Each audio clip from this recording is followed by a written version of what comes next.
Bom, olá, pessoal. Mais uma vez aí, boa noite a todos. Bom, hoje, né, adiantando um pouquinho aí o encontro virtual, a gente vai estar discutindo alguns detalhes, né, interessantes aí do sistemas distribuídos, que são conceitos que a gente acaba utilizando em todo tipo de sistema, tá?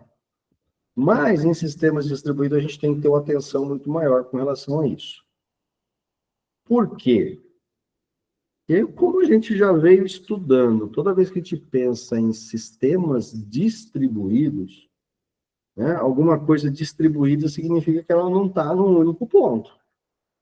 Tá? Ela está em N, né, ela está distribuída em N servidores. A gente pode ter, num sistema distribuído, um servidor responsável por cada funcionalidade, ou N servidores responsável por uma determinada funcionalidade. Então, quando a gente pensa nesse conceito, né, principalmente o conceito de replicação, de consistência, tá, e tolerância a falhas, isso tem que estar enraizado no projeto de um sistema distribuído. Isso tem que ser, não, né? São 3 pontos cruciais no funcionamento de um sistema distribuído. Por quê? E detalhe, tá? São 3 opções, né? São 3 funcionalidades, são 3 características que estão alinhadas. Por que estão alinhadas? Ora, eu só vou ter consistência dos dados se eu tiver o quê? Uma replicação, se eu tiver um processo de tolerância a falhas, porque é um sistema que não pode parar. É um sistema que ele tem que ser inteligente. Como o processamento está distribuído, qualquer processo que finalize, ou ele tem, né, a funcionalidade de se ressuscitar, vamos dizer assim, ou seja, de se reerguer novamente, ou então o sistema vai ter que gerenciar isso, identificar que determinado processo caiu e startar esse processo novamente, passando exatamente o que ele tem que processar. Então, o que que acontece? A gente pega um conjunto, melhor, a gente pega uma tarefa em si, divide essa tarefa em várias partes e atribui para cada processo resolver uma parte dessa tarefa. Né? Ou ainda, se a gente pensar num cluster, a gente vai estar alinhado com todos esses processos, como se fosse um só, e, consequentemente, estamos gerenciando tudo isso. Tá? Então, como que a gente vai tratar isso? Como que a gente vai gerir tudo isso? E aonde entra o quê? O conceito da confiabilidade. Tá? Por que confiabilidade? Ora, se eu tenho, né, um sistema distribuído que é consistente, né, que ele tem o quê? Né, que ele tem uma réplica, que ele é tolerante a falhas. Então, eu vou ter uma confiabilidade nesse sistema, nessa execução. Tá? Então, o que que vai acontecer? Pode acontecer erros? Pode. Mas que ele vai ter, né, uma propriedade aí que ele vai se levantar, reexecutar esse processo para conseguir executar a tarefa como um todo. Então, isso é um dos conceitos, né, uma das características de tolerância à falha. Falhou, caiu o sistema todo? Não. Ele vai identificar onde foi essa falha e, a partir daí, fazer a correção. Ou ainda, a gente pode ter o quê? Uma réplica de tudo isso. Né? Provavelmente, o André, né, tenha esse conceito lá de... fugiu o termo agora. De RAID. Redundância? Redundância também. No caso, ele vai ter um ARRAC lá com N HDs, onde você vai ter o quê? Uma réplica de tudo que está no HD. Tá? Então, você vai ter esse processo de redundância. Caiu, né, um serviço, caiu um HD, automaticamente o sistema vai ter que conseguir se reestruturar e, a partir do momento, trabalhar com o quê? Com uma réplica dessas informações que ele tem. Então, o RAID, ele vai fazer esse controle, ele vai gerenciar isso. Ele vai manter N cópias, obviamente, né, de acordo com a configuração que a gente tem, dos dados, para que esses dados possam ser, né, processados, caso alguma falha aconteça.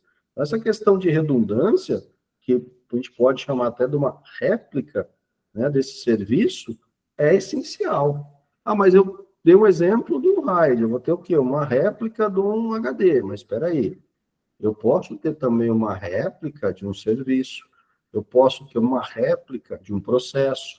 Ah, vai estar rodando no mesmo cluster, no mesmo servidor, no mesmo, né, núcleo? Não, vai estar rodando em núcleos diferentes. Por quê? Porque se caiu um núcleo ou caiu um servidor daquele núcleo, eu tenho uma reserva para, a partir daí, executar esse processo. Tá? Então, tudo isso vai estar relacionado, né, a manter o sistema distribuído funcional e, consequentemente, conseguir, né, gerenciar tudo que ele está programado, o que lhe foi solicitado de executar. Então, claro, quando a gente pensa nessa questão de réplica, a gente também pensa no quê? Em desenvolvimento. Desculpa, em desempenho. Por quê? Peraí, o mesmo desempenho que eu tenho, né, no original, eu procuro manter na réplica. Às vezes, isso não é possível. Por quê? Eu posso ter o quê? Essa réplica pode estar numa região diferente da onde está a original. Ela pode estar onde eu vou ter um acesso um pouco mais restrito, né? Por quê? Porque vai depender muito ali também da rede que está fornecendo esse acesso e tudo mais. Então, isso a gente vai ter o quê? Uma descentralização dessas réplicas. Já comentei com vocês já antes. Fazem backup? Ah, eu faço. Quantos backups você tem? Ah, eu tenho um só. Então, você não tem backup. Tá? Só um minutinho, pessoal. Licença. Sem tentado auxiliar, não, né? Por causa da pergunta que é. Não tem. Beleza. Desculpa, eu estou falando. Não, tranquilo.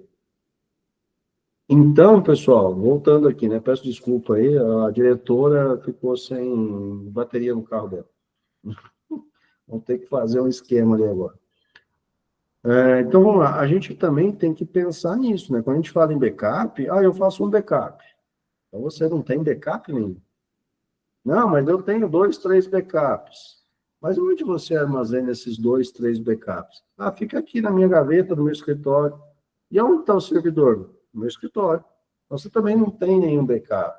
Então, quando a gente pensa nessa questão de replicação de dados, né, de redundância de processos, a gente tem que pensar em esses dados, essas informações descentralizadas. Tá? Tem que estar fora. Por quê? Porque senão, se acontecer alguma coisa, a gente vai ter problema. Ou seja, não vai resolver a nossa situação. Né? Por exemplo, o Bradesco, ele tem o quê? Aqui no Brasil, ele tem 2 clusters, aonde acontece todo o processamento, né, as transações das contas dos clientes. Só que, peraí, os 2 estão na mesma região? Então, um está em São Paulo, o outro, salvo engano, está na Bahia. Ah, mas tão longe assim? Sim, por quê? Porque se acontecer alguma coisa no entorno desse servidor em São Paulo, algo grande, dificilmente vai chegar na Bahia e você vai conseguir ter o quê? Essa replicação dos dados. Então, essa questão também, né, vai ser tratada. Quando a gente pensa no sistema distribuído, nós temos o quê? Um conjunto, né, de máquinas que vão contar com o quê? Os processamentos. Aonde essas máquinas estão? Bom, às vezes a gente tem tudo isso dentro de um CPD. Às vezes a gente tem essas máquinas no CPD. É interessante ter tudo isso no CPD? Como eu disse, nem sempre é interessante, né? A ideia é deixar tudo isso descentralizado. Mas, se eu não consigo deixar isso tão descentralizado, ou tão distante, eu vou ter essas máquinas, e no caso, se eu precisar usar uma dessas máquinas como réplica, aí eu tenho o quê? Algumas características. Eu posso pegar a que está mais perto, eu posso pegar a que vai ter um desempenho melhor para fazer a conexão com essa máquina. Então, são algoritmos que a gente pode estar utilizando para poder gerenciar isso, para poder conseguir chegar a essa réplica que a gente tem. Tá? Então, são conceitos aí que a gente deve estar viabilizando, que a gente deve estar, né, utilizando aí no nosso dia a dia para identificar isso. Tá? Então, quando a gente pensa nessa questão de replicação, de redundância, né, uma das grandes questões que a gente tem que resolver é justamente o quê? A consistência entre os dados dessas réplicas.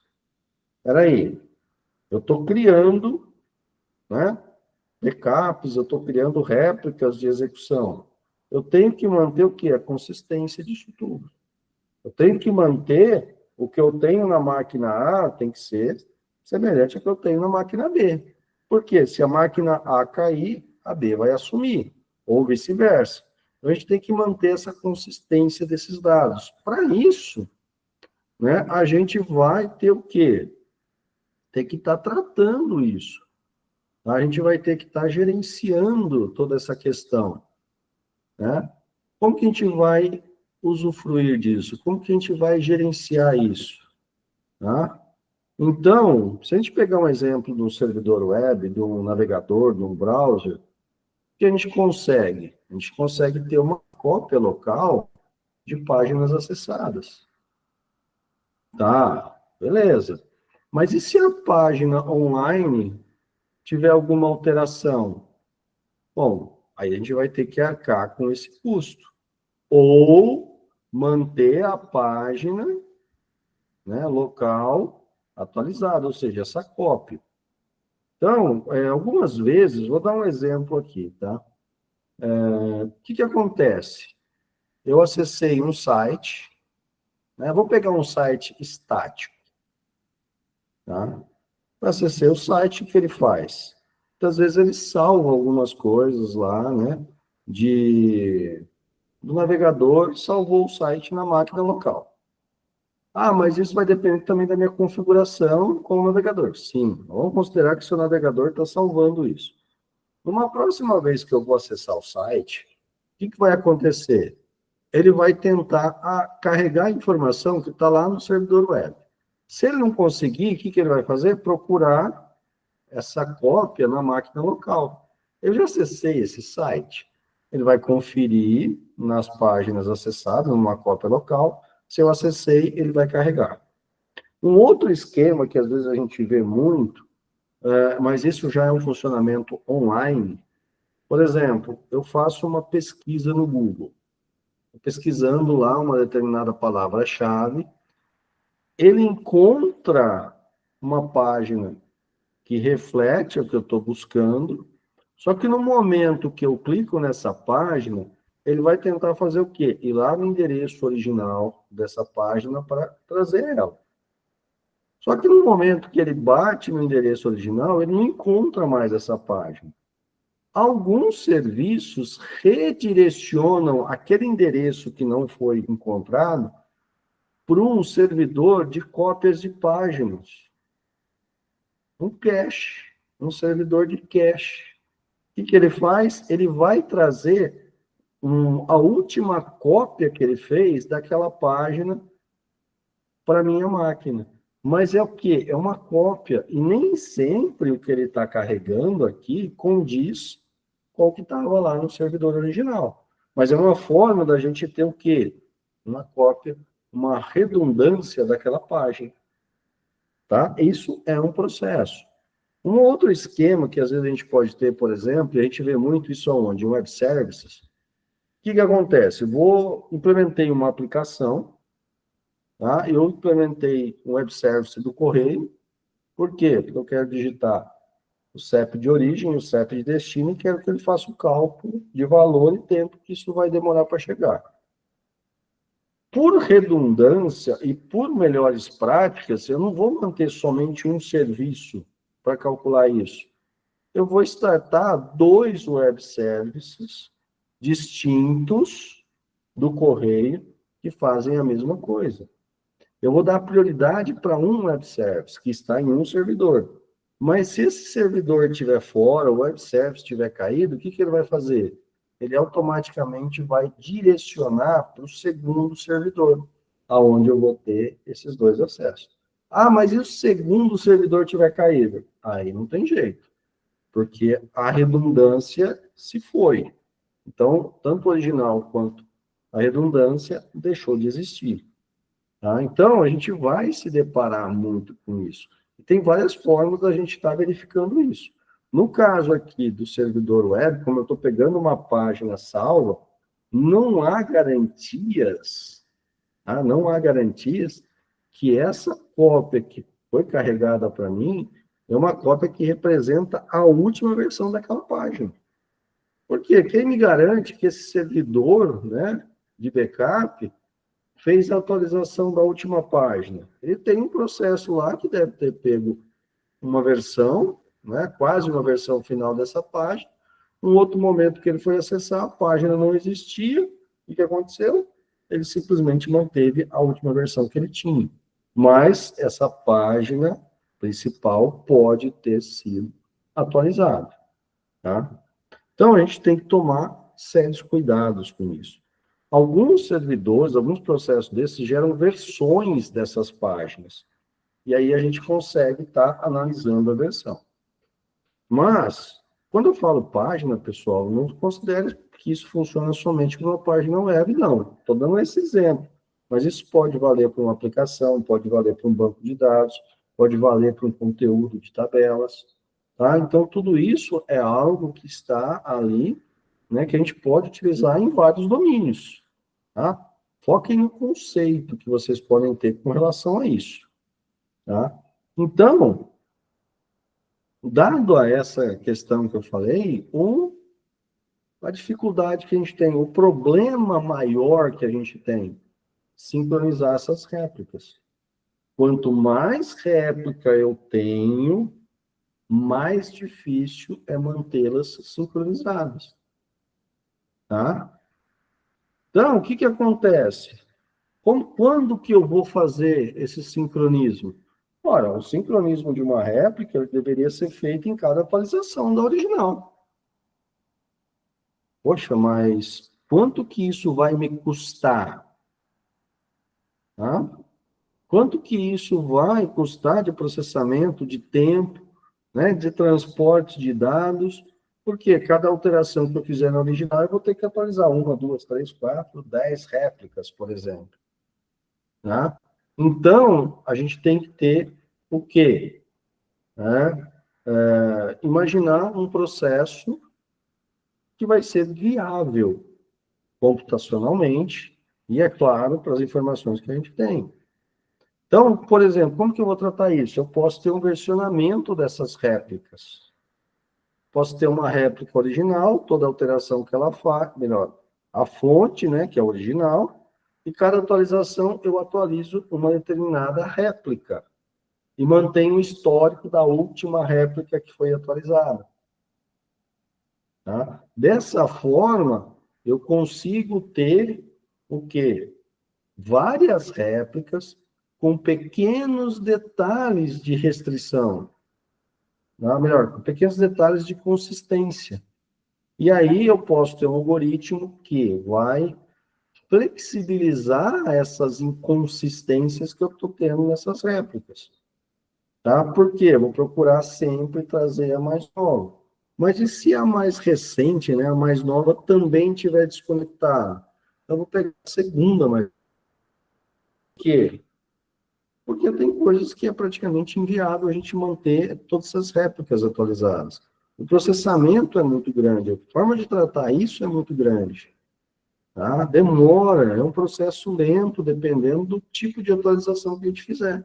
Então, a gente também tem que tomar um certo cuidado com relação a isso. Tá? Então, para isso, a gente consegue estar pensando no quê? Em modelos para ter essa questão, né, da consistência. Como que a gente vai implementar essa consistência? Como que a gente vai manter essa consistência desses dados? Tá? O exemplo que eu dei do Bradesco, imagine, ele tem uma cópia só, que é, obviamente, né, uma réplica oficial do servidor.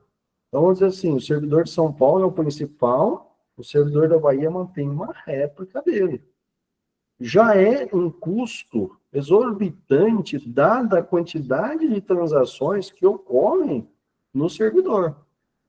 Imagine você pensar assim, eu quero ter garantias. Hoje eu tenho o quê? Uma réplica lá na Bahia.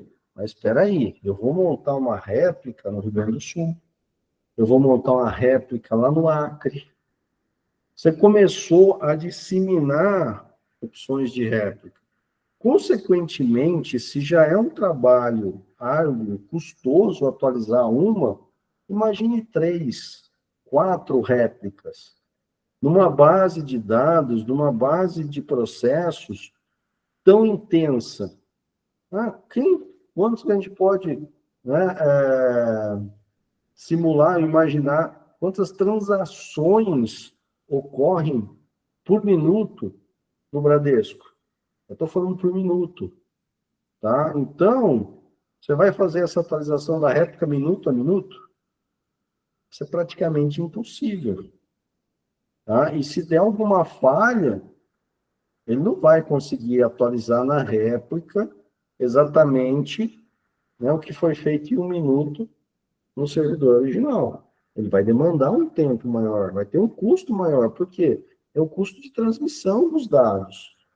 É um custo que envolve o quê? Toda a camada de transporte de uma rede para levar esses dados. A gente vai ter o quê? Perca de dados. Então, a probabilidade de ter uma falha nessa sincronização, ela é altíssima. Então, a gente tem que tomar sérios cuidados de como que a gente vai garantir esse modelo de consistência. E, mais uma vez, pessoal, tudo depende do domínio do problema que a gente tem. Por quê? Olha, dependendo do domínio do problema que eu tenho, dependendo da forma com que eu vou resolver, eu vou estar utilizando um modelo de consistência diferente. O modelo, ele tem que se adaptar à realidade do problema que está no domínio que eu quero resolver. Tá? Então, a gente tem que pensar em tudo isso. Tá? Então, por exemplo, a gente pode ter aí um modelo de consciência centrado a dados. Então, como que a gente vai discutir, como que a gente vai realizar, né, essa consistência dos dados? Eu posso utilizar a memória compartilhada, eu posso usar um banco de dados distribuído, eu posso utilizar um sistema de arquivos. E como que a gente vai, né, gerar tudo isso? Por exemplo, um depósito de dados distribuído em várias máquinas. Cada processo, né, vai acessar os dados num depósito, que vai ter uma cópia ali ou próxima desse depósito. Ele vai trabalhar basicamente com 2 tipos de dados: escrita, que vai alterar os dados, e leitura. Tá? Consequentemente, toda operação de escrita que eu tiver vai ser programada para as outras máquinas também. Então, se eu escrevi numa máquina, se eu alterei os dados de uma máquina, eu vou ter que repetir esse processo em N outras máquinas que estão utilizando esse depósito de dados dentro desse sistema distribuído. Mas e se alguma escrita falhar em alguma dessas máquinas? Eu já quebrei a consistência desses dados. Então, a gente tem que tomar muito cuidado com relação a isso. Tem que ter uma tratativa, né, crucial, né, e muito bem definida de como a gente vai fazer.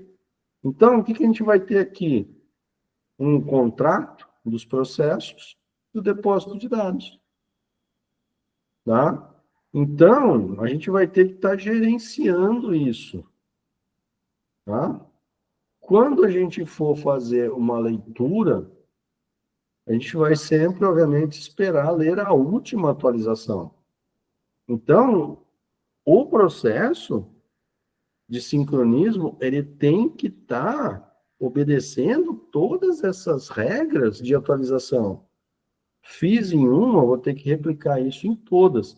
E no momento que eu estou replicando, terminei de replicar, vou ter que fazer o quê? Uma conferência para ver se a replicação foi ok. Tá? Então, não é simplesmente executar nas outras estações, nas outras máquinas. Tem que ter uma conferência. Por quê? Se aconteceu uma falha que não foi atualizada, na próxima atualização, depender daquele valor que falhou, a consistência dessa base que teve a primeira falha, desse depósito, começa a crescer cada vez mais. A discrepância entre elas começa a crescer cada vez mais. Então, a gente tem que tomar muito cuidado com isso. É aqui que entra o processo de tolerância a falhas. Falhou. E aí? É uma falha que eu posso deixar? Posso ignorar essa falha? Não, não posso. Então, como que eu vou corrigir essa falha? Como que eu vou ajustar essa falha? Tá? Aí entra o quê? A política para resolver o problema. A política para traçar, né, um processo de execução que vai resolver aquela falha. Como que vai resolver essa falha? Vai ter que ter algumas tratativas, vai ter que executar novamente. Né? Quando a gente pensa em banco de dados, a gente vai estar trabalhando com isso, a gente muitas vezes trabalha com o quê? Com transações. Então, eu fiz a atualização no meu depósito central. Eu tenho que fazer atualização nos outros, né, depósitos, que são os bancos de dados. No primeiro que eu vou fazer a atualização, que é a minha réplica, o que eu vou fazer? Abrir uma transação, executar o processo, concluiu, fecha a transação. E assim, em todos, né, as réplicas que eu tiver. Vou ter que fazer da mesma forma. Mas e se acontecer algum problema? Eu estou trabalhando com transação. Não impactou no meu banco de dados como um todo, no meu arquivo como um todo. O que eu faço? Desfaço a transação, ou seja, eu dou um rollback nessa transação. Tudo que eu havia feito, né, é jogado fora, descartado, sem, né, só alterar qualquer coisa na base original e executo novamente o processo.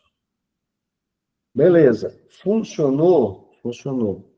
Comito a transação e parto para a próxima réplica.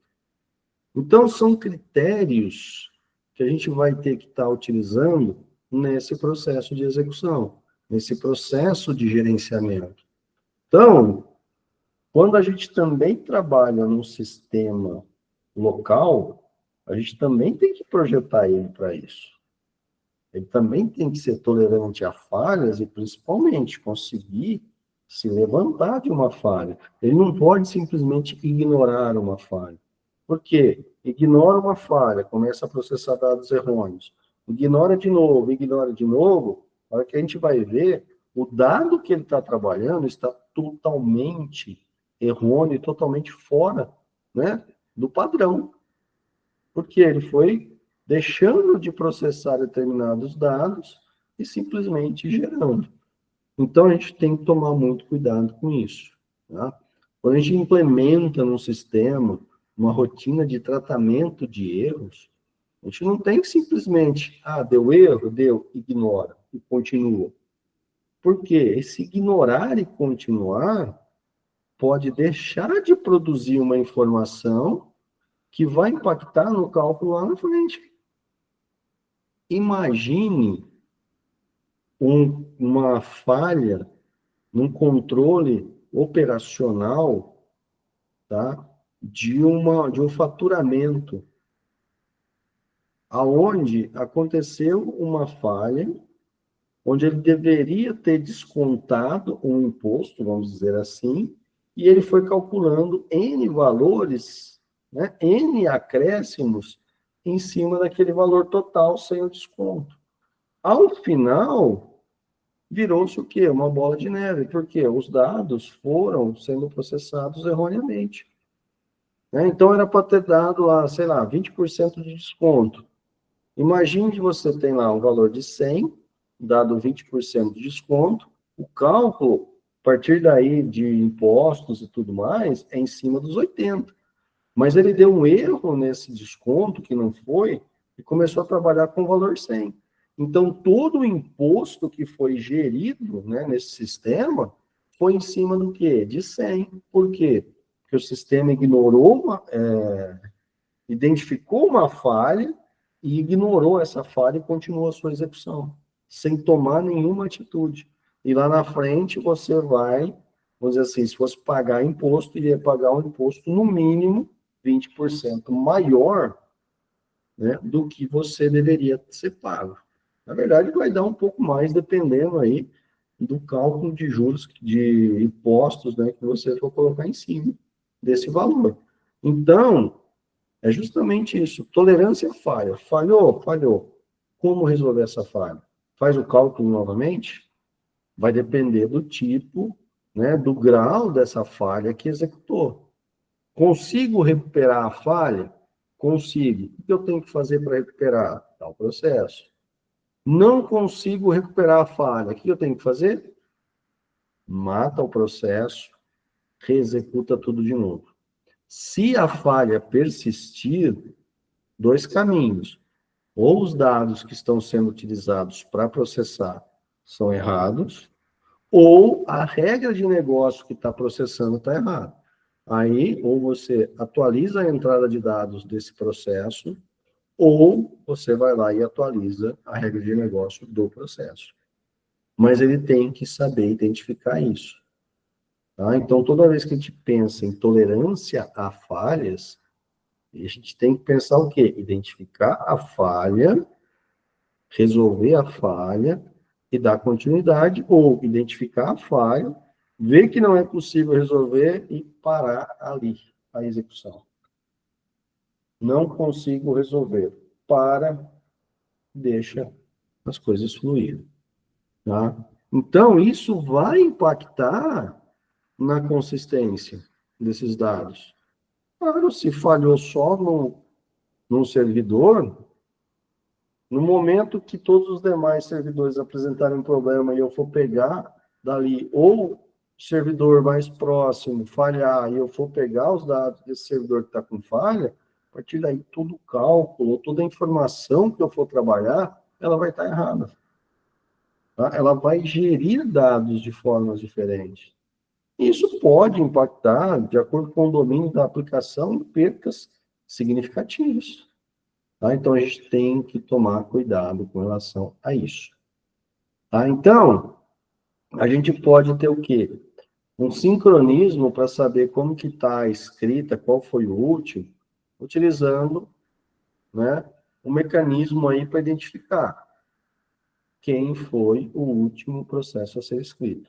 Só que aí a gente entra num contexto que a gente viu na aula passada também de sistemas operacionais, que é o sincronismo dos relógios. Se eu tenho várias estações processando, eu não vou conseguir ter o mesmo relógio, o mesmo clock em todas elas. Mesmo porque tem arquiteturas diferentes, isso também vai impactar, mas eu não vou conseguir ter o mesmo clock, nem temporal e nem de execução em todas as máquinas, iguais. Tá? Então, eu tenho que estar, obviamente, né, verificando, tá, os dados. Né? Como que eu vou? Né? Vocês já viram aqui que eu usei vários termos, relaxar o conceito de consistência. Tá? Ou seja, qual falha que eu posso ter? Qual falha que é aceitável? Qual perca que é aceitável quando eu não tiver, né, essa consistência ou quando eu identificar que houve a perca de consistência? Quantos por cento de falha eu posso ter? Né? Qual que seria aí, né, essa tolerância? A gente já viu várias vezes, né? Ah, tolerância às falhas de 3%, tolerância à falha de 2%, tolerância à falha de 1%, de 0,5%. Ah, pode estar entre X e Y é aceitável. Isso é uma margem de erro que pode acontecer. Então, é aceitável ter essa margem de erro? O quanto que essa margem de erro aceitável vai impactar? Né? Tudo isso, obviamente, é pré-calculado, é pré-definido. Se o impacto for mínimo, beleza, eu posso ser tolerante, eu posso aceitar determinadas falhas. Mas a partir do momento que passou daquela tolerância, eu já não posso aceitar mais. Tá? Então, isso também vai impactar o resultado, mas vai impactar, às vezes, minimamente. Tá? Então, a gente vai também ter que pensar nisso, em como a gente vai, né, tá tratando tudo isso. Tá? Então, aí a gente vai estar vendo o quê? As inconsistências. O que a gente pode encontrar de inconsistência? Diferença entre valores numéricos de uma réplica. Diferença nas idades entre as réplicas, ou seja, as réplicas não foram atualizadas ao mesmo tempo. E não tem nem como atualizar isso ao mesmo tempo. Mas espera aí, qual que é a tolerância de tempo de atualização entre uma réplica e outra? Como que a gente vai aceitar? É aceitável um segundo, né, diferença de atualização? Então eu posso garantir que todas as réplicas, se a diferença tiver de um segundo no último tempo de atualização, eu posso aceitar elas. Né? Então, tudo isso tem que ser programado. Né? Muitas vezes a gente passa por isso. Peraí, eu trabalhei agora numa planilha, deu um resultado. Eu trabalhei em uma outra planilha, deu outro resultado. São diferenças de valores numéricos. Tá? Se a gente pegar, por exemplo, determinados cálculos, né? A gente vê aí vários videozinhos ali, resolve essa expressão matemática aqui. Quanto que é 6 mais 6 menos 6 vezes 0? Tem várias formas de a gente resolver isso. Se a gente colocar isso numa calculadora, ele vai dar um retorno. Se a gente colocar isso executando, né, entre parênteses, a gente vai ter um outro retorno. Então, qual que vai ser a tolerância? Por quê? Porque a gente está tendo diferença de valores numéricos entre um local e outro. Mas tem uma tolerância à falha para isso? Se tiver dentro da tolerância, beleza, é aceitável e vamos seguir. Se não tiver dentro dessa tolerância, tá? Então a gente não vai poder seguir, vai ter que rever esse cálculo. Tá? Então, por exemplo, quando a gente pensa em desvios numéricos, vamos dizer, aplicações que dizem que 2 cópias não podem desviar de 40 centavos. Tá? Se eu usar um processo, uma máquina, e os mesmos dados no processo numa segunda máquina, se os dados não retornarem iguais, a tolerância aceitável é de 40 centavos, um valor monetário. Tá? Eu posso ter, por exemplo, valores de porcentagem. Tá? Ou seja, executa o processo na máquina A, executa o processo na máquina B. Bateu? Não, não bateu. Mas qual foi a diferença? Até 0,5% é aceitável. Então, beleza. Ficou lá a diferença de 0,4%, aceita o valor e segue. tá? Porque são valores que não vão impactar em uma grande perca ou numa grande diferença, independente do que está acontecendo. Agora, peraí. Se eu traçar valores de 10, né? 10, até 10, por exemplo, de 0 a 10, e der uma diferença de 0,5%, vai dar uma diferença pequena. Agora, se eu tratar bilhões, a hora que eu calcular 0,5% em bilhões, a diferença é muito grande. Então, isso também vai depender o quê? Do montante que eu estou trabalhando. Tá? Então, muitas vezes a gente pode encontrar regras que, quando a gente pensa em dados numéricos, desvios numéricos, até valor tal, aceitável, 0,5%. Do valor tal ao valor X, 0,1%. Do valor X ao valor Y, 0,00001% de variação. Porque o valor começa a crescer tanto que qualquer pequena variação é uma grande variação, é um desvio muito grande nesse valor. Então, isso também vai impactar nessa questão. Então, a gente também tem que pensar muito nisso, né? Por exemplo, o desvio de idade, a última vez que cada uma dessas réplicas foi atualizada, tá? Então, a gente vai pensar o quê? Se for um tempo muito distante, a gente vai ignorar e vai estar utilizando uma determinada réplica para poder fazer o cálculo.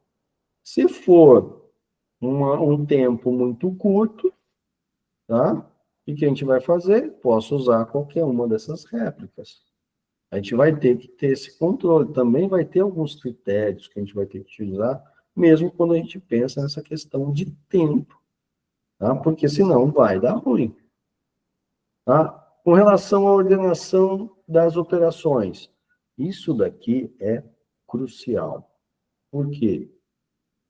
Dizer aquele ditado, né? A ordem dos fatores não altera o produto. Ah, em determinados casos, altera sim. Tá? Então, de como vai ser feita a atualização, vai impactar. Vai impactar em todo esse processo. Tá? A ordem de atualização vai impactar, com certeza isso vai impactar. Sem contar a ordem de execução, né, no processo de atualização. Isso também vai impactar e vai impactar muito. Então, a gente também tem que tomar esse cuidado nesse processo, né, de atualização das réplicas. Tá? Aí a gente pode ter uma consistência contínua, onde a gente vai ter o quê?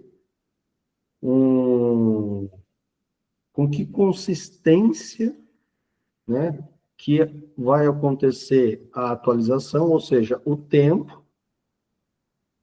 Caso esse tempo comece a extrapolar, a gente vai ter o quê? Um gerenciamento do número de transações, de atualizações que estão pendentes para aquela base, para aquela, né, réplica. E, é claro, aí a gente vai ter um boletim individual. Ah, mas então como isso funcionaria? Bom, atualizei a réplica original, né, a fonte original, a partir daí eu saio atualizando todas as réplicas. Starto o processo de atualização em todas as réplicas. Aí eu vou ter o quê? Processos, N processos em execução, então eu vou criar uma fila de atualização dessa réplica. Se essa atualização, esse processo de atualização 1, vamos dizer assim, não concluiu, e eu já recebi o 2, ele vai entrando na fila para que continuamente as réplicas sejam atualizadas, mantendo sempre, né, uma fila de atualização. Se a base, né, original, for atualizada constantemente, a tendência é a fila das réplicas aumentarem mais e mais. Tá? Ah, mas e aí no momento que eu precisar utilizar uma réplica, o que vai acontecer? Bom, eu posso procurar a réplica que falta menos, terminar a atualização dela e, a partir daí, fazer, né, usar ela para o meu acesso. Pois não, Will? Ô, professor, existe um padrão que diz assim, ó, é melhor atualizar de tanto em tanto tempo. Olha, quando a gente pensa em atualização, o que a gente vai tratar? A gente vai buscar o mais rápido possível. Sempre. Por quê? Imagine que você está... Vamos lá, deixa eu pegar um exemplo aqui. Mas eu perguntei mais porque, tipo assim, se for formando muitas filas devido a tantas atualizações, acaba que fazendo gargalo, né? É o que a fila é reflexo do gargalo, né? A fila ela vai ser o reflexo desse gargalo, dessas atualizações. Porque quando a gente tem as réplicas, todo esse processo também, né? O clock da máquina também influencia no tempo de atualização que você está fazendo. Então, como proceder essa atualização? Vai depender, lá como eu falei no começo, qual que é o domínio dessa aplicação? Qual que é o domínio desses dados que eu preciso atualizar? É um dado que precisa ser atualizado constantemente? É um dado que precisa ser, né, para toda alteração que eu fizer no original, eu tenho que fazer na réplica? Posso contornar isso? Posso mudar isso? Posso deixar isso mais ou menos? Tá? Então, a gente vai ter que definir como que a gente vai fazer isso. Tá? Aí, chegamos nesse ponto aqui, que talvez isso aqui responda a sua pergunta. Por quê? De quanto em quanto tempo que eu vou ter que fazer atualização? Como que eu vou fazer essa atualização? Eu posso juntar um monte e mandar tudo de uma vez? Ele vai ter o quê? Um gargalo, mas vai executar tudo de uma vez? Né? Então, a gente vai ter o quê? Uma consistência aqui, que o pessoal chama de grossa ou fina. Grossa. A gente vai ter o quê? Uma grande quantidade de dados para atualizar. Mas a réplica vai estar no estado inconsistente mais rapidamente. Por quê? Eu vou demorar para fechar essa quantidade de dados para mandar para atualização. E uma fina, a gente vai ter o quê? Um grande número de atualizações que a gente vai ter que estar gerenciando. Então, peraí, qual que vai ser o melhor com relação a isso? Mandar tudo de uma vez ou mandar com mais constância? A gente vai ter um grande número de atualizações, mas a base ela vai demorar mais tempo para ficar inconsistente. No caso de uma atualização por lote, ela fica inconsistente mais rapidamente. Tá? Então, essa questão sua, Will, posso fazer isso de quanto em quanto tempo? Espera aí, qual que é a tolerância, e agora vamos entrar de novo na tolerância, que eu posso permitir de inconsistência numa réplica?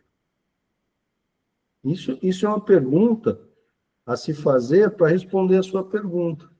Quanto de inconsistência eu posso permitir? Porque eu posso tolerar quantos por cento de inconsistência? E aí você consegue definir como que você vai fazer essas atualizações. Quanto de inconsistência eu posso permitir na comparação de dois resultados? Ótimo. Quanto de inconsistência eu posso permitir comparando uma réplica com outra, ou com a original? Aí você define como que vai ser esse processo de atualização desses dados. Né?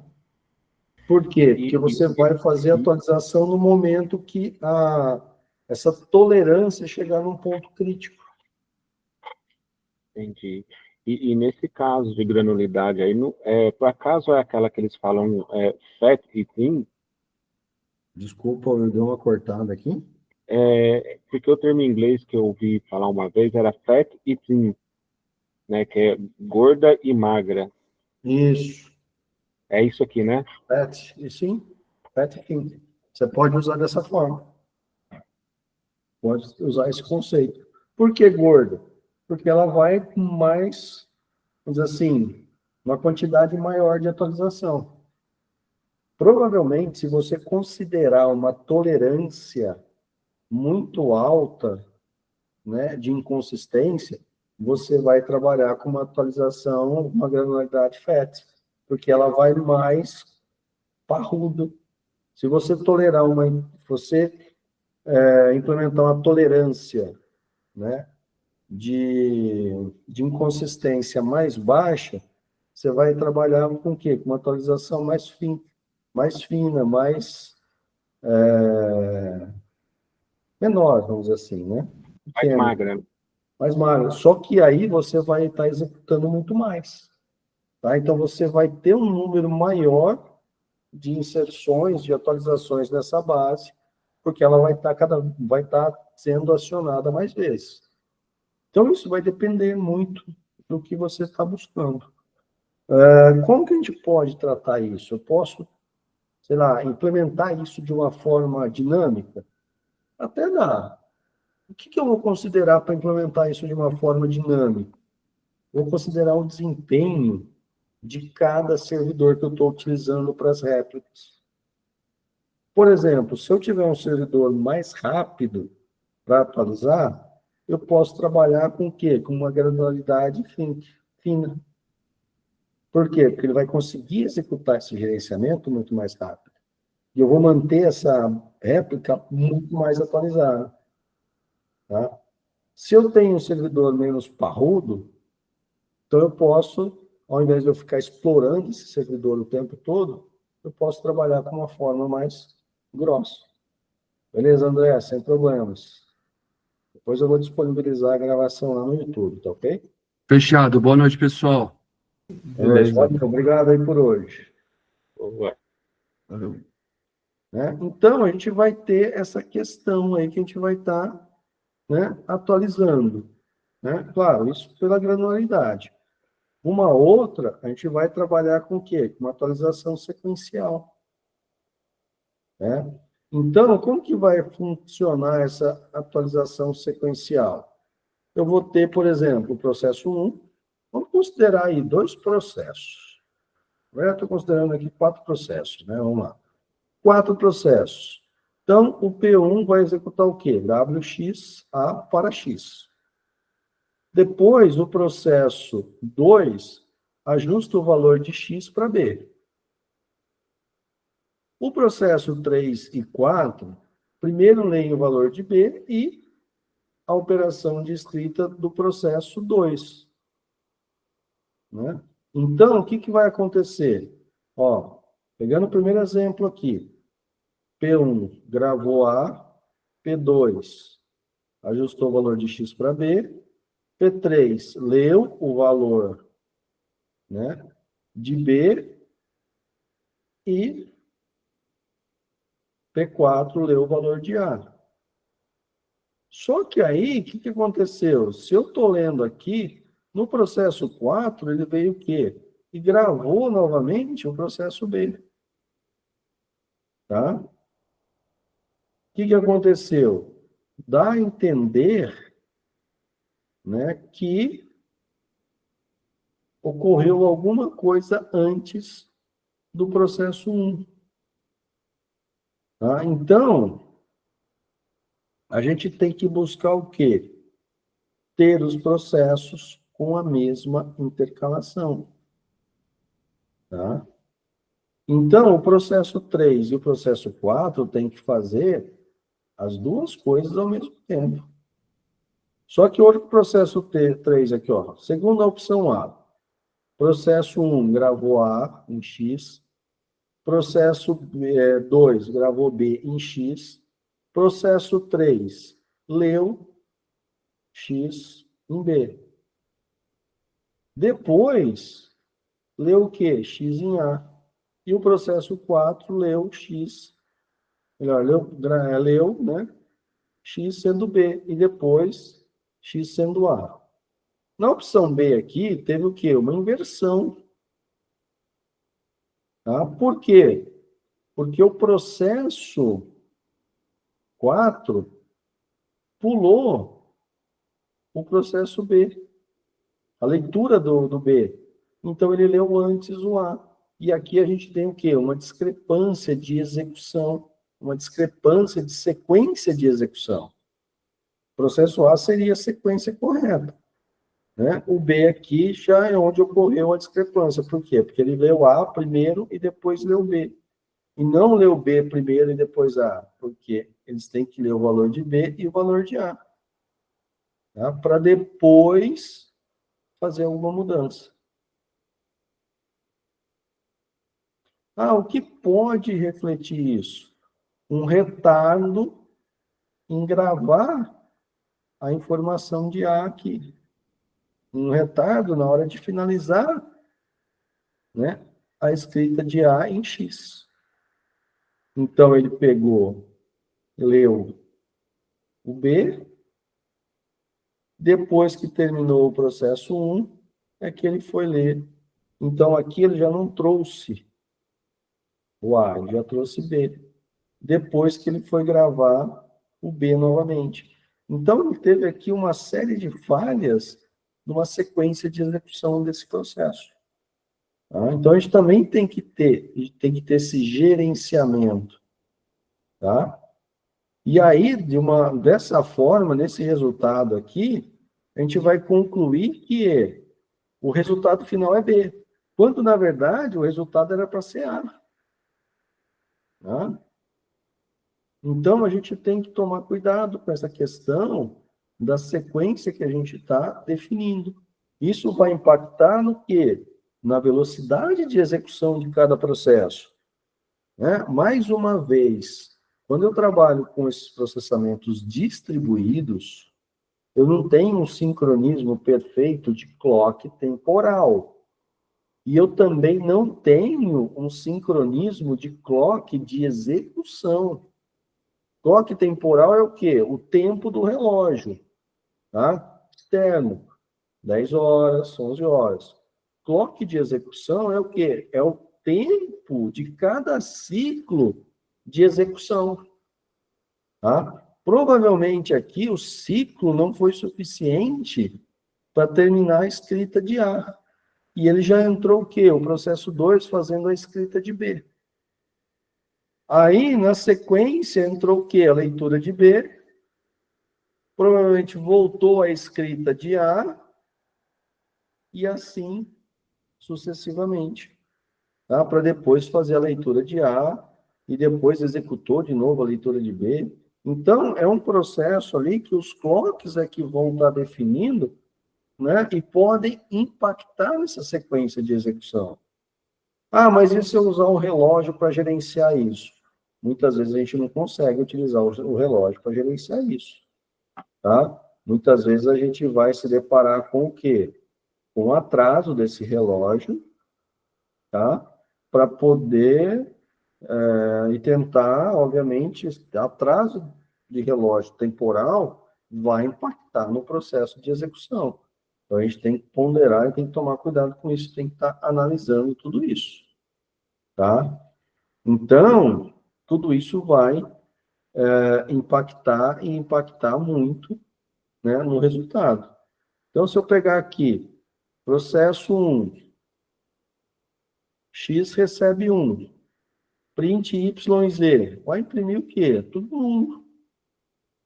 Y recebe 1, print de X e Z, ele vai imprimir o quê? 1 e nulo, porque aqui ele tinha o X. Processo 2, Z, print X e Y. Ele vai imprimir 1 e 1, mas não vai imprimir o Z. Por quê? Porque o Z foi atribuído no processo 3. Tá? Então, isso também vai impactar todo esse processo de leitura. Como que eu faço para sincronizar tudo isso? Eles estão executando concorrentemente.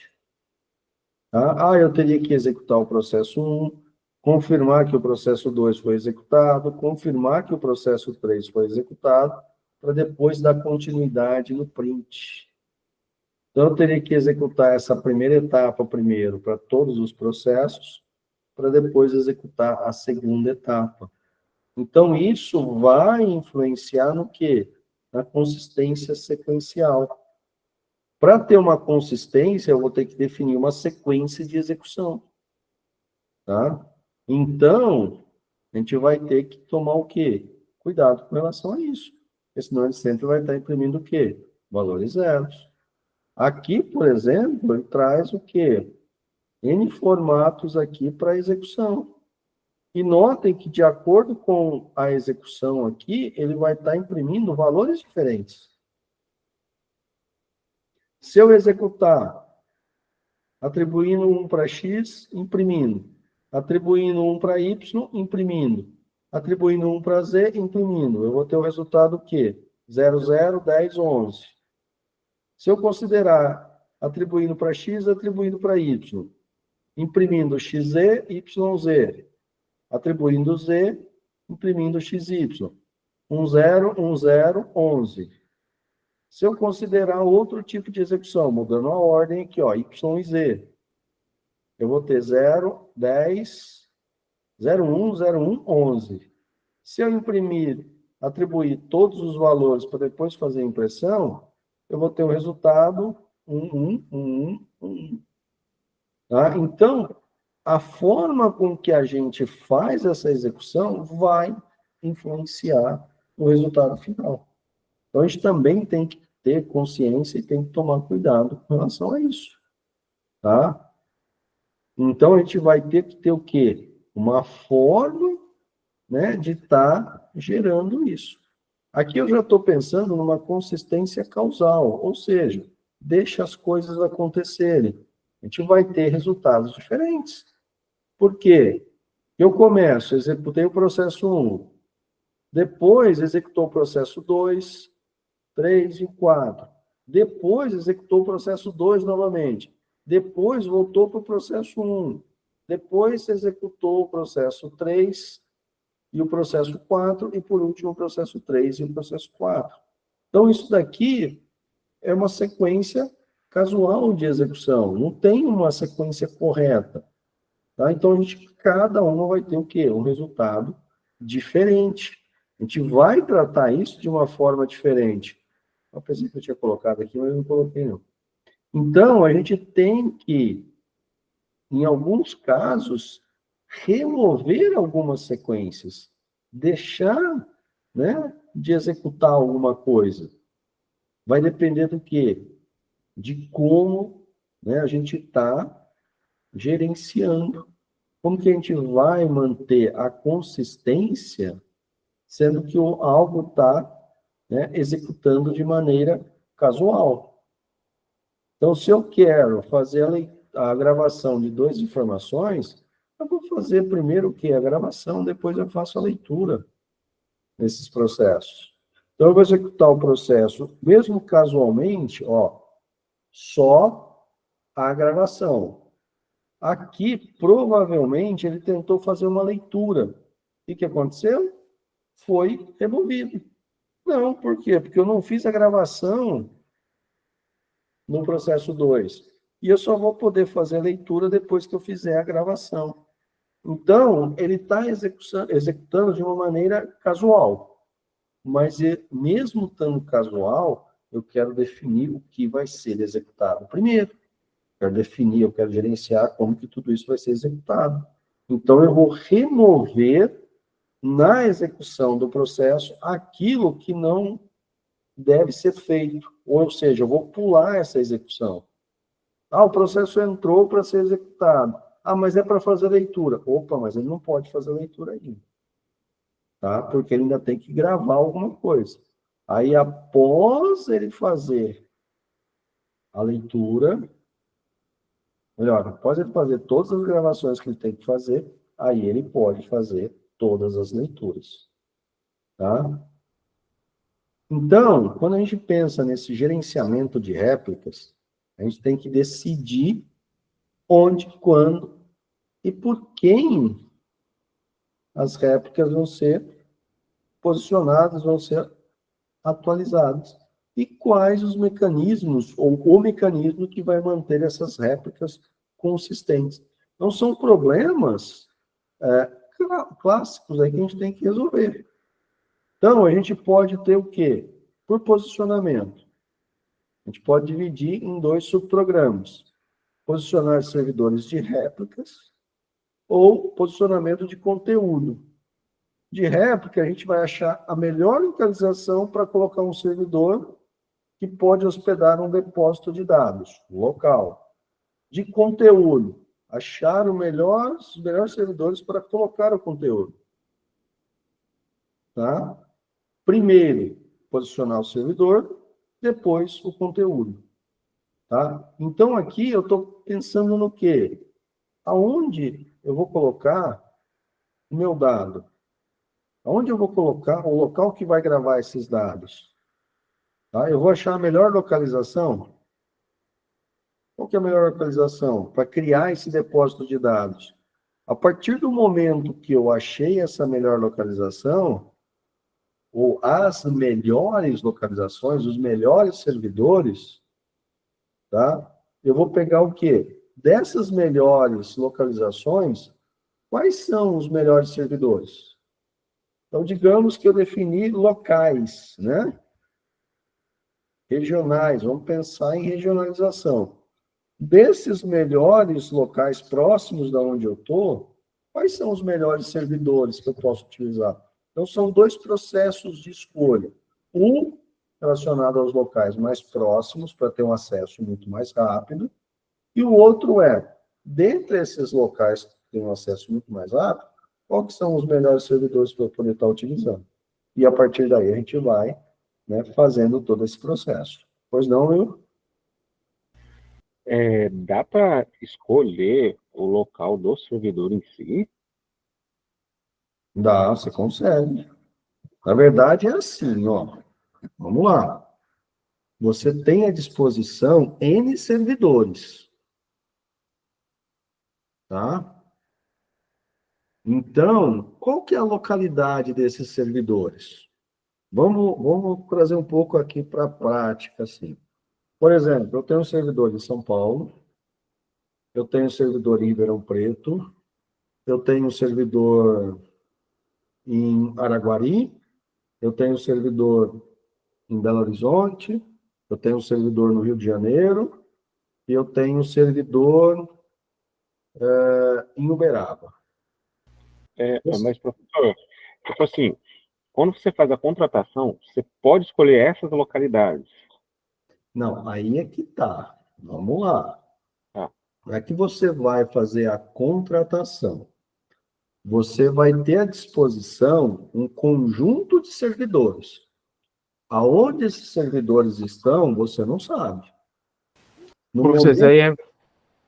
isso aí é quando você contrata, tipo, por exemplo, o Google Cloud, Azure, o Microsoft Azure, essas coisas aí, né? Você não vai saber onde que é, porque é um servidor terceiro, você não vai ter um seu, porque é para você montar uma estrutura sua, para você fazer a ligação entre elas, você ainda vai ter que comprar um IP fixo, não IP fixo, mas um link dedicado, que já é caro, mas manter as máquinas, etc., para manter elas online em cada lugar, então acaba não sendo viável, né? É mais viável você contratar essas terceiras das Big Tech, correto?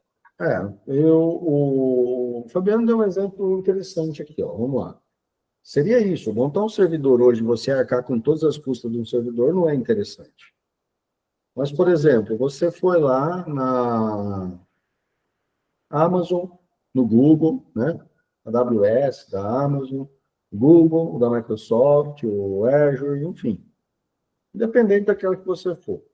Você chega lá e você monta um conjunto de 10 servidores. Tá lá. Você comprou um espaço na cloud. Você montou um conjunto de 10 servidores. Aonde esses servidores estão montados? Não sei. Ele pode ter um em São Paulo, pode ter um em BH, se, obviamente, né, a AWS ter o quê? um storage, né, um cluster em Belo Horizonte. Mas vamos considerar que tenha isso. Por quê? A gente não sabe aonde estão os servidores que montam a cloud, né, ou a nuvem do Google, ou a nuvem da Amazon, ou a nuvem da Microsoft. A gente não sabe onde estão esses data centers. Então, assim, data center. Mas na hora que você montou a máquina, ele pode ter criado uma máquina num determinado data center, numa região, numa outra, numa outra, numa outra, numa outra. Aí você vai pesquisar. Dentre essas máquinas que eu criei, quais que estão mais próximas de mim? Tá? Primeiro passo, localidade. Aí ele vai falar, ó, a de São Paulo, a do Rio e a de Belo Horizonte. E Araguari. As outras estão longe. Essas 4 estão próximas. Beleza, que é o quê? Você está localizando o quê? O local de onde você pode hospedar o seu depósito de dados. São esses 4 locais que estão mais próximos de onde você está. Tá? Tem alguns comandos que você pode, nesse processo de contratação, identificar a localidade desses servidores dentro dos data centers, né? da Amazon, da Google e tudo mais. O próximo passo é, dentre esses servidores que estão próximos, qual que é o melhor para eu usar? Digamos que esses 4 estão, assim, numa faixa de tolerância que mantém eles no mesmo padrão, na mesma distância. Mas qual que tem um processamento melhor? Qual que eu vou ter um desempenho melhor para poder estar utilizando? Tá? Então, é justamente isso. Você faz 2 etapas. A primeira, verificar onde está o servidor mais próximo. Na localidade, geograficamente. A segunda é, desses que estão mais próximos geograficamente, quais os melhores?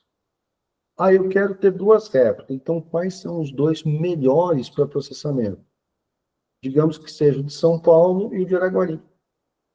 Então, é nesse ponto que você vai posicionar o seu conteúdo. Tá? A hora que você contrata, você não sabe. Mas depois você consegue estar pegando esses mais próximos. E a partir daí você vai ter essa disponibilidade para poder estar gerenciando isso. Tá? Basicamente a pergunta era essa aí mesmo que o senhor respondeu. Uhum. Agora, vamos lá. Está sobrando din-din. Você vai criar os servidores. Por exemplo, deu exemplo do banco do Bradesco, do data center do Bradesco, em São Paulo ou na Bahia. Por que será que eles escolheram essa localidade? São Paulo e Bahia. Porque se a gente for considerar, são os que conseguem abranger tanto do centro-sul, do centro-norte do Brasil. Ah, mas por que está na Bahia e não está mais ali para Tocantins? Não está mais para o Amazonas ali? Onde é a maior concentração no Nordeste, no Norte e Nordeste? E pegando uma parte do Centro-Oeste. Litoral, né? Bahia, Sergipe, Espírito Santo, tal. Ah, mas por quê? Pegaram São Paulo. São Paulo, se eu não me engano, não está nem na capital. Tá mais para o centro de São Paulo. Por que pegaram São Paulo? Considerando região sul, sudeste e centro-oeste. Então, do centro-sul, São Paulo era a localidade que ficava no melhor posicionamento geográfico para ter esses dados. Você entendeu agora? Eles montaram esse data center, mas eles posicionaram esse data center justamente usando aqui, ó, a localidade para onde colocar.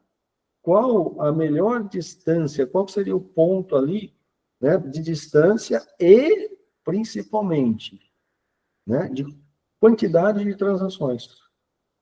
Se a gente for, mas não seria melhor no Paraná? Bom, até seria. Mas se a gente for considerar estado, e é claro, eles devem ter feito essa pesquisa, dentre Paraná e São Paulo, Santa Catarina, Rio Grande do Sul, né, vamos pegar ali Minas, Goiás, Mato Grosso do Sul, qual estado com uma quantidade maior de transações? Provavelmente o estado de São Paulo extrapolou todos os outros estados. Bom, então a maior concentração de transações está no estado de São Paulo. A melhor localidade, então, vai ser o quê? São Paulo, dado a parte geográfica também, mas também a quantidade de acessos. Então, são pontos que eles vão considerando para definir aí a melhor localidade, tá? Para poder posicionar, né, no caso, os servidores. E a segunda réplica? Bahia, por as questões ali, não sei exatamente, né, em que altura da Bahia que está, se está mais para o sul ou mais... Eu acredito que esteja para o centro-norte da Bahia. Até daria para pesquisar onde estão esses dois data centers com mais clareza, tá? Mas aí você consegue estar vislumbrando, seguindo as mesmas características, aonde está a maior concentração de atividades, de transações para esse servidor. Provavelmente do Acre e do Amazonas vem muito menos.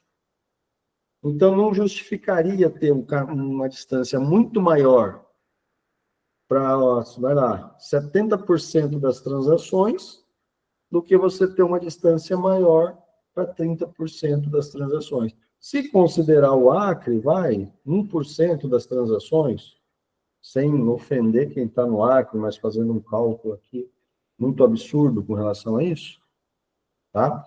Então, aí a gente vai conseguindo flexibilizar isso sempre de uma melhor forma, né?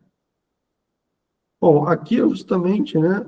E claro, alinhado a tudo isso, né? Além da quantidade de acesso, a gente passa também a verificar o quê? A latência, a largura dessa banda, né? E, consequentemente, né?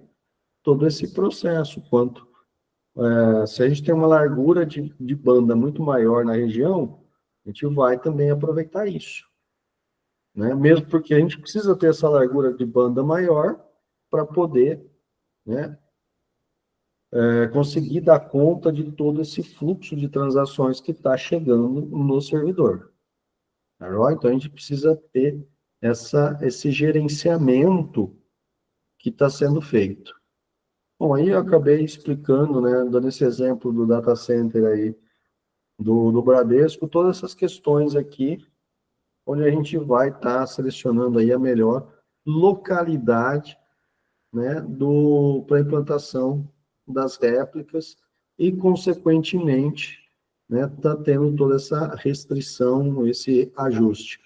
Vou dar um outro exemplo para vocês que foi muito interessante nessa questão de servidores, e vou dar um exemplo de servidor de streaming, que aconteceu na Copa, não na Copa passada, na Copa retrasada. Tá? Definiram-se no Brasil alguns servidores regionais para transmissão dos jogos via streaming. Então, por exemplo, eu estou aqui em Ribeirão Preto, eu quero assistir o jogo via streaming. O que eles fizeram? Qual que vai ser a maior concentração de acessos via streaming para assistir o jogo da seleção, os jogos da Copa?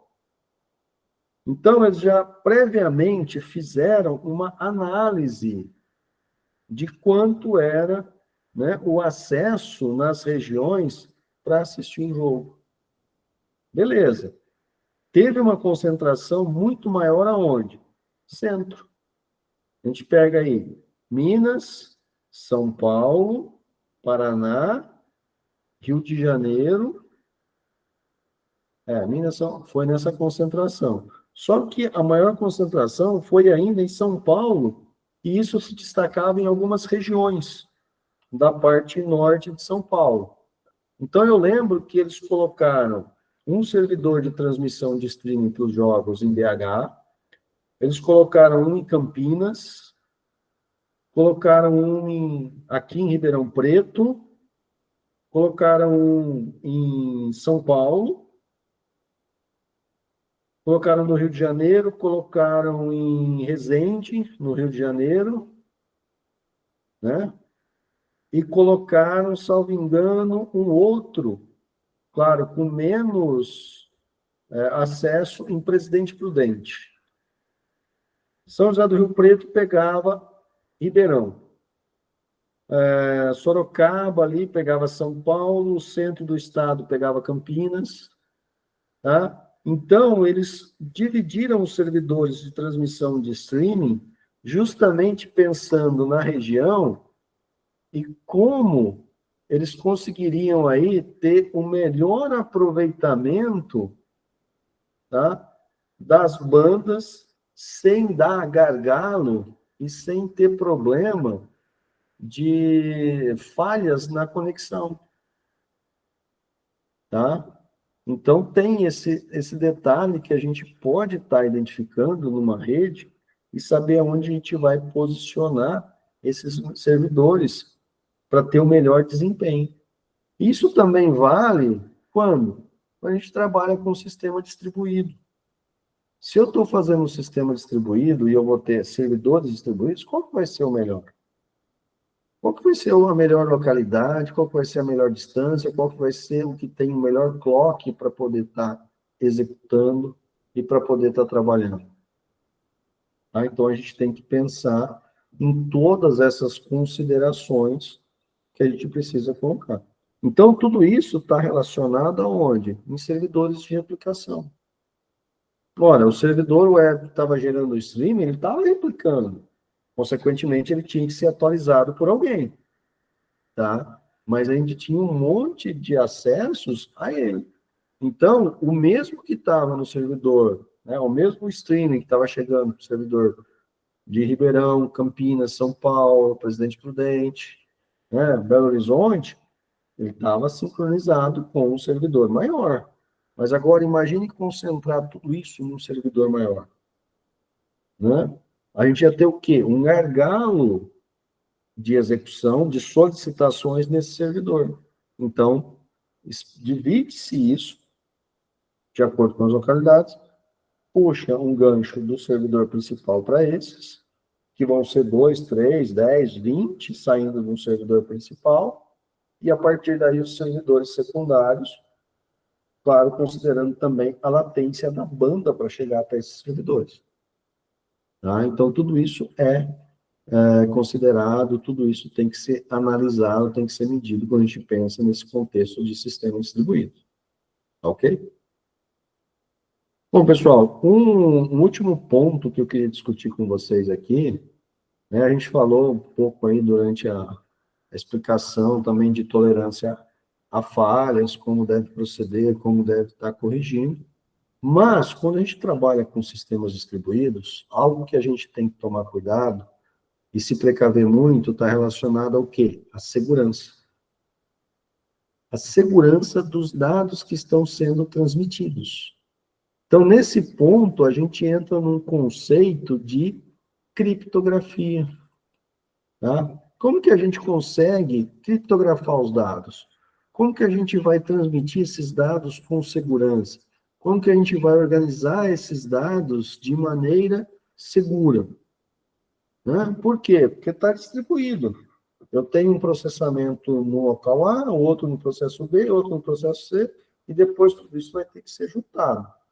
O resultado disso vai ser transmitido pela rede e pode sofrer algum ataque, pode ter alguma vulnerabilidade aí. Então, eu tenho que gerenciar isso.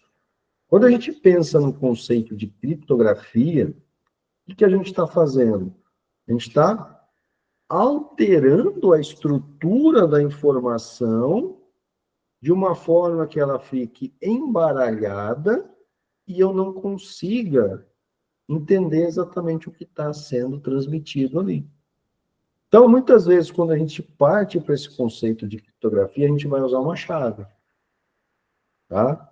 Então, por exemplo, eu quero criptografar os dados. Um arquivo zip com senha. O arquivo zip, se vocês compactarem um arquivo texto e tentar ver esse arquivo texto, ele vai estar todo embaralhado.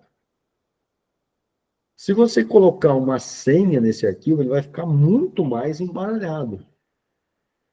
Tá? Se você colocar uma senha num arquivo, proteger um arquivo com senha, ele vai ficar todo embaralhado. Se você pegar uma chave e falar assim, ó, criptografa esse arquivo usando essa chave, ele vai, né, rodar um algoritmo que vai fazer o quê? Uma alteração das letras seguindo a chave que você colocou. No momento que você encaminhar isso para um destino, a hora que chegar no destino, o que ele vai fazer? Ele vai pegar a chave e vai fazer o quê? O processo contrário, ou seja, ele vai decriptar aquela informação. Ou seja, se ele pegou a chave para transformar uma letra A em D, ele vai pegar a chave e transformar uma letra D em A. E aí você vai voltar a ter a estrutura original do seu arquivo. Tá? O AES 256, como o Matheus colocou aqui, por exemplo, é uma rotina de criptografia. Você pode criar a sua rotina de criptografia? Pode, claro. Vou criar uma rotina aqui que vai embaralhar o texto. Eu vou trocar tudo que for A por B. Beleza. Só que depois você tem que tomar cuidado. Na hora que você for decriptografar, porque ele vai trocar tudo que é B por A. E muitas vezes aquele B não era para ser trocado por A. Tá? Então, por exemplo, você tem lá batata. Ele vai trocar tudo por A. Ou melhor, tudo que é A por B. Ele vai ficar BB, TB, TB. Vou decriptografar. O que ele vai fazer? AA, TA, TA. Vai ficar ATATA. Não fez a decriptografia correta. Então, a gente também tem que tomar cuidado com essa rotina para decriptografar os dados. Então, não é tão simples assim quanto eu mencionei aqui, trocar uma letra. Não, ele vai ter um outro processo, ele vai saber a letra que ele trocou para poder estar gerindo isso. Ele vai só trocar o B por A quando tiver, sei lá, um outro tipo de letra do lado ou uma outra informação do lado. Né? Aí ele vai fazer esse ajuste. Então, isso é crucial e necessário quando a gente trabalha com um sistema distribuído com dados cruciais, né? Com dados sigilosos. Então, esse processo de transmissão, ele tem que ser feito de forma criptografada. Um conceito que o pessoal utiliza muito, tá? É o conceito de chave pública e chave privada. Chave pública, você encaminha para o destinatário. Ora, quando você cria uma chave pública e uma chave privada, a chave privada ela é utilizada para criptografar os dados. A chave pública ela é utilizada para decriptografar os dados em N destinos. Tá? Por quê? Porque eu posso pegar aqui a minha chave privada, que é só minha, só eu devo ter acesso a ela, para poder criptografar os dados. Depois, eu quero compartilhar esses dados aqui com o Will. Eu mando para ele os dados, encaminho para ele uma chave pública, para que ele possa, na hora que esses dados chegar, fazer o quê? A decriptografia. Tá? Então, eu tenho que encaminhar os dados criptografados e ele ter acesso a essa chave pública. Quem que vai ter acesso a essa chave pública? Determinados destinatários, você vai estar passando isso para ele. Claro que não é assim, e eu vou mandar o arquivo e a chave pública. Não. Tem todo um processo para que determinados destinatários tenham acesso a essa chave pública, tá? E essa chave pública, ela é complexa, não é simplesmente alguns caracteres. Não, eu tenho uma chave pública de 128, 256, 512, 1024, que vai ser o quê? O grau de segurança que eu estou aplicando nos meus dados. Tá? Então, se eu pegar uma chave pública de 1024, ela é praticamente impossível hoje de ser quebrada. Vou quebrar? Daqui uns 50 anos eu consigo quebrar essa chave. E aí esses dados já se foram. Tá? O cuidado com essa chave pública, essa chave privada que eu estou utilizando.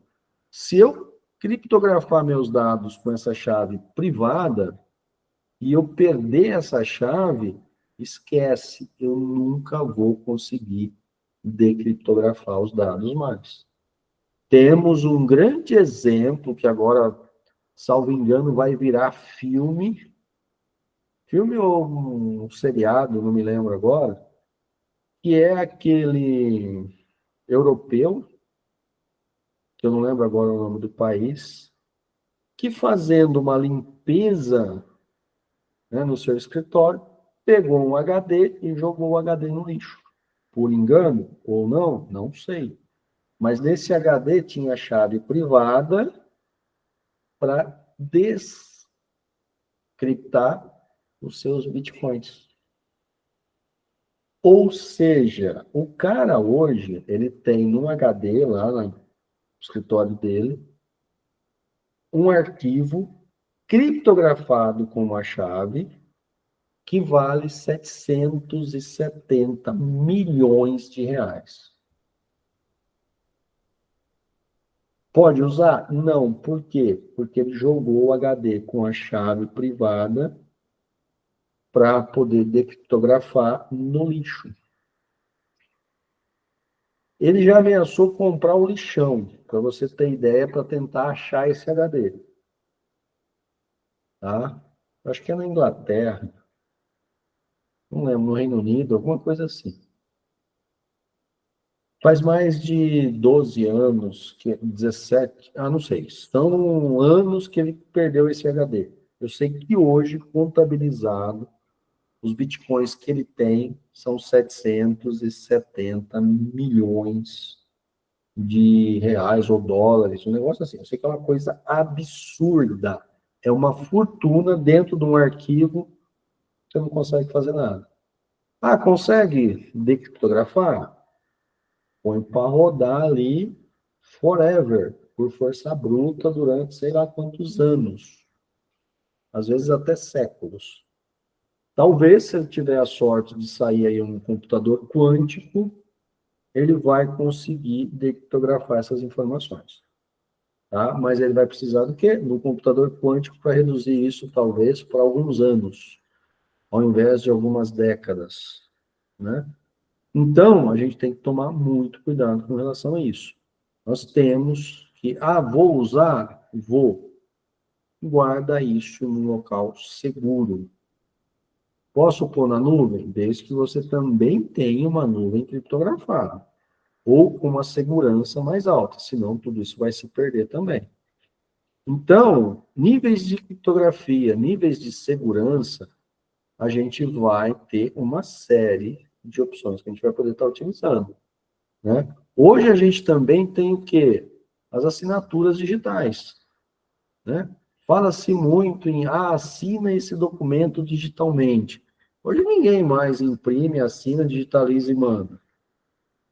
Não, hoje vai lá no seu Gov, por exemplo, no seu Gov, faz o seu login, sobe o arquivo, tem todo um conceito ali na sua assinatura que vai gerar um código, uma contrassenha de validação daquela assinatura. Que aquilo ali foi feito por você. Estou dando um exemplo do seu Gov, mas tem outros exemplos. Assinou, manda para a pessoa assinada. Se ela quer conferir a assinatura, ela pega aquele código, coloca no aplicativo e fala, sim, esse documento foi assinado por fulano de tal, no dia tal, hora tal. né, comprovamos a sua veracidade, né? É um documento válido. Então, tudo isso está alinhado, né, à segurança no transporte desses dados. Então, é necessário usar isso? Com certeza. Utiliza-se isso muito? Pode ter certeza disso. Qual o processo que a gente vai estar utilizando? Vai depender do nível de segurança que você quer ter. Qualquer processo de criptografia, por mais simples que ele seja, ele já vai começar a te dar uma segurança. Tá?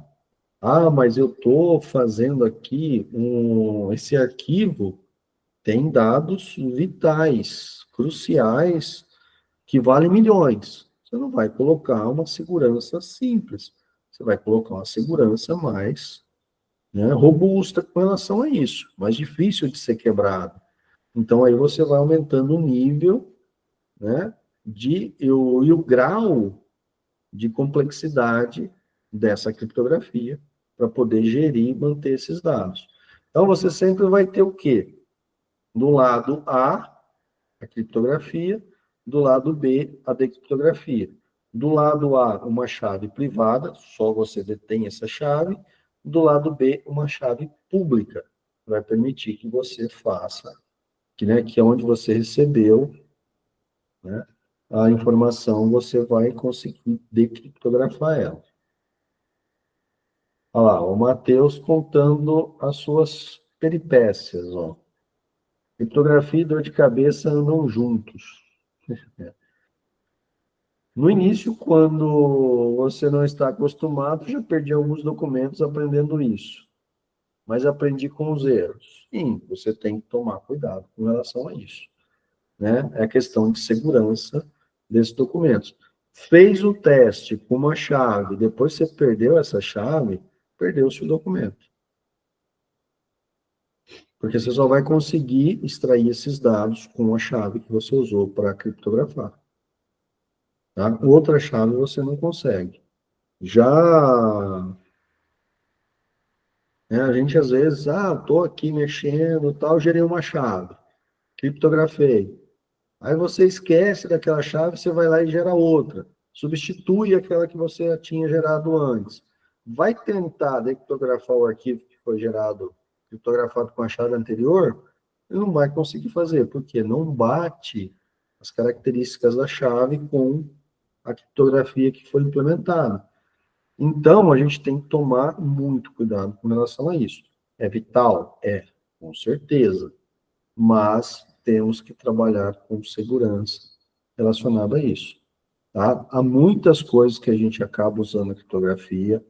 Tem alguns aplicativos que, para você estar trabalhando, você precisa criptografar esses dados.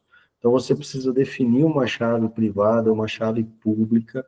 A chave privada vai ficar no início desse trabalho, a chave pública vai ficar lá no momento que esse arquivo for processado, tá? E detalhe, o que acontece? Chave privada, chave pública. Encaminhou, descriptografou, processou, pegou o resultado, criptografa com a chave pública, devolve com a chave primária para decriptografar o resultado disso.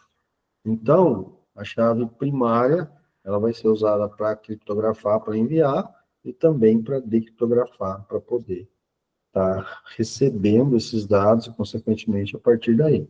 Detalhe, se você tiver um sistema distribuído, você tem uma chave primária, privada numa ponta, uma chave privada na outra, em ambas as pontas você tem que ter a chave pública compatível com essas chaves primárias.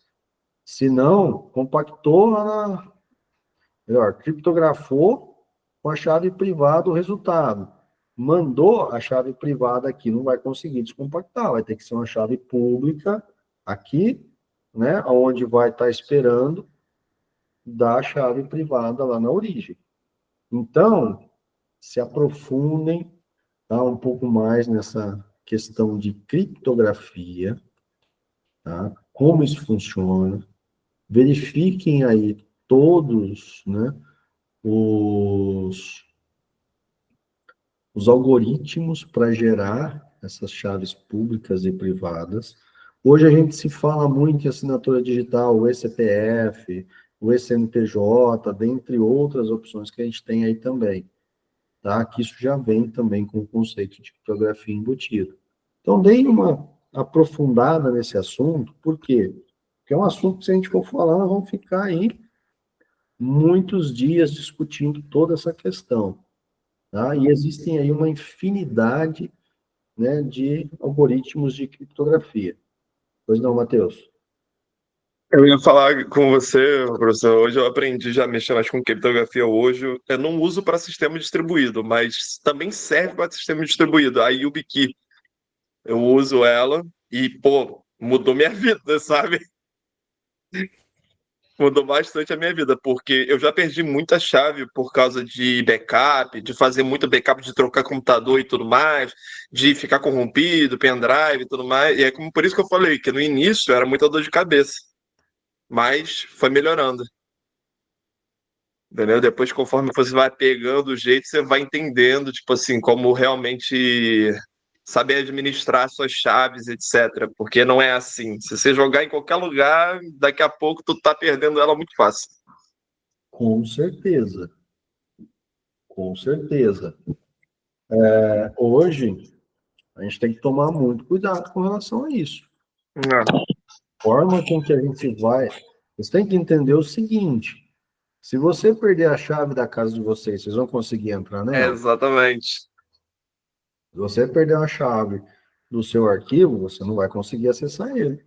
Vou dar um exemplo para você. Eu tenho um pendrive aqui meu que no início do ano ele corrompeu. Eu tentei salvar, tentei resgatar ele e corrompeu. Ele tinha chaves de criptografia, só que ele é um dos pendrives que tinha a chave, não era só ele.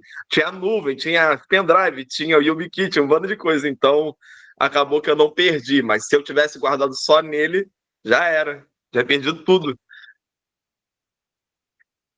Tem um backup? Tem nenhum. É exatamente é o que você falou. Tem dois? Tem nenhum. Tem três? Tem um.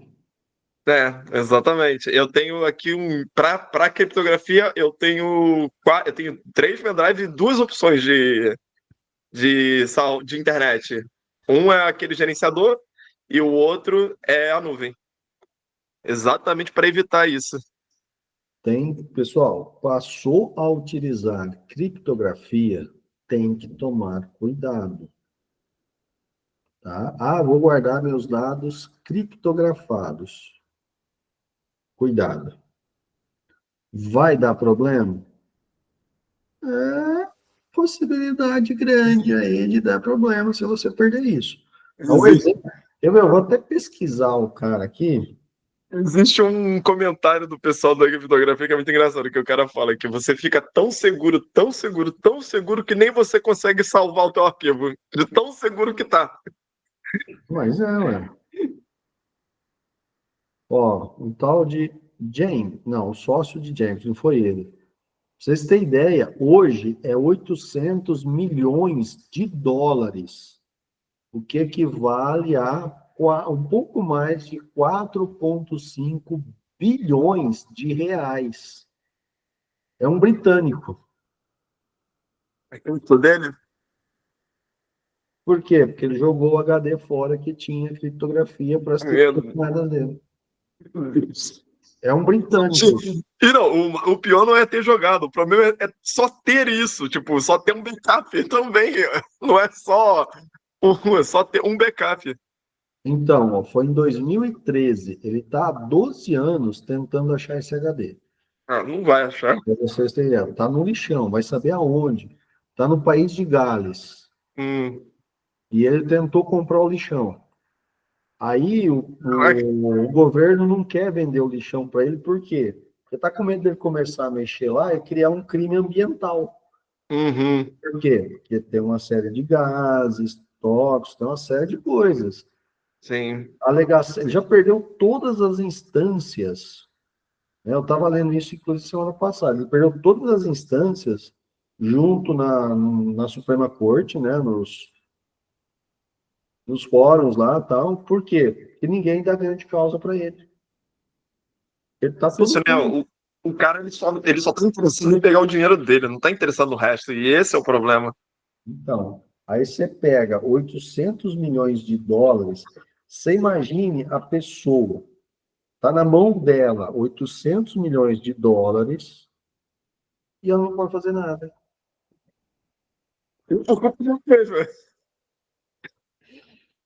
Você é rico? Não, eu sou milionário. Tá, e cadê o dinheiro? Então, tá nesse HD aqui, ó. É porque você não usa? Não, porque eu perdi a chave e não consigo decriptografar para poder pegar esse dinheiro. Meu Deus. É pior que nem empresa, nem nada pode ajudar você nessas Não. horas. Não tem como. Certo? Com um computador quântico, que é o que eles estão prevendo, às vezes em 1 hora você quebra essa criptografia. Com E às vezes. computador quântico, que é o quê? A teoria da computação quântica, que é o quê? O suprassumo. É, A é igual o gente Próton. vai. Como eu falei pra você naquele dia, igual o Próton. Se tu perder a senha da Próton, eles vão falar: sinto muito, faz outra conta. Não tem o que fazer. Nem eles têm acesso à Então, sua conta. consequentemente, você perdeu. Vai brigar com quem? Não tem com quem brigar. Não tem o que você questionar. É, porque normalmente essas organizações elas têm a própria documentação delas é criptografada, então nem elas têm acesso ao quanto você tem, ao que você tem. Elas não têm. Então, deu ruim. Não. Deu muito ruim. Não tem. Então, assim, é o mal que a gente precisa ter. A gente precisa criptografar, determinar, precisamos. Mas a gente tem que fazer tudo isso com consciência.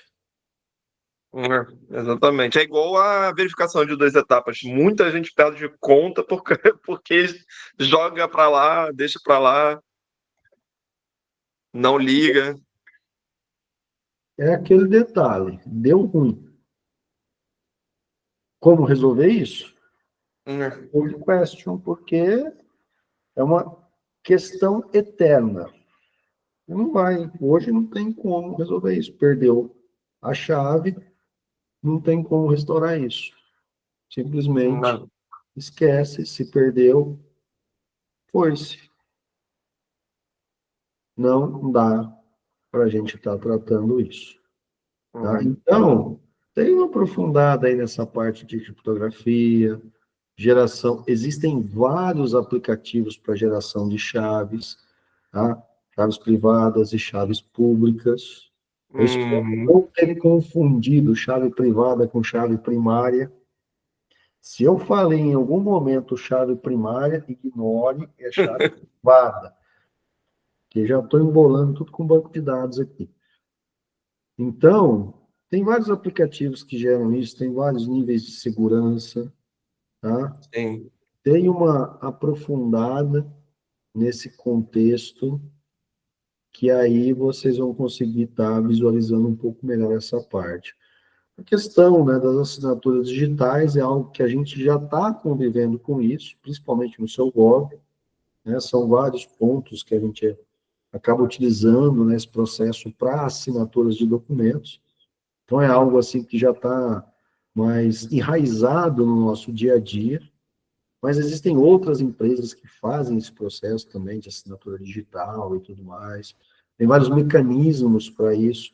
O seu Gov, por exemplo, ele coloca lá como se fosse um carimbo, tem outros fornecedores que você faz a sua assinatura mesmo, ele coloca a sua assinatura e logo embaixo coloca informações, né, sobre a veracidade daquela assinatura, como se fosse uma autenticação. Então, tem vários conceitos aí que a gente consegue estar utilizando com relação a isso. Né? Assinatura digital, quando a gente pensa em sistema distribuído, ela vai funcionar como uma forma de, eu vou assinar digitalmente uma informação, a hora que chegar lá eu vou pegar essa informação, pegar os dados da assinatura dela e comprovar se ela é verídica ou não. Né? Quando eu penso em criptografia, o que eu vou fazer? Eu vou ter que decriptografar para poder ter acesso às informações. Então, a informação assinada digitalmente, ela vai original. A criptografia, essa informação, ela vai embaralhada. Tá? Então, se eu assinei digitalmente, encaminhei, chegou lá, conferi a assinatura digital, tá ok? Tá, a informação é vital. Mas é uma informação que poderia transitar sem nenhuma objeção com relação ao seu conteúdo. A partir do momento que eu tenho uma informação que eu não posso permitir que o seu conteúdo seja visível, eu vou criptografar ela. Tá? E a partir daí, a gente vai seguir aí um outro caminho para estar ajustando isso, ok? Uhum. Eu